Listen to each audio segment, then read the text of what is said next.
Hello students, the topic of the essay is the tiger.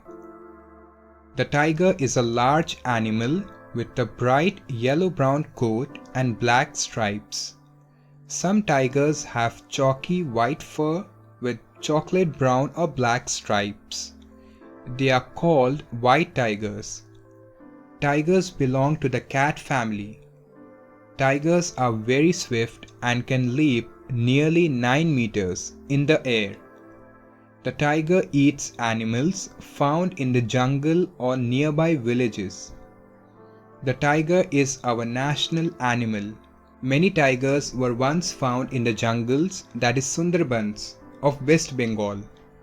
There are very few tigers left in the wild because most of them have been killed for sport or money.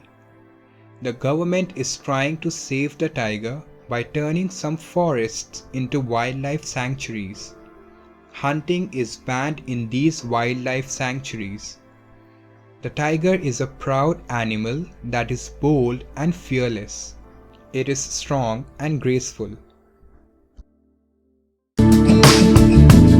Don't forget to subscribe.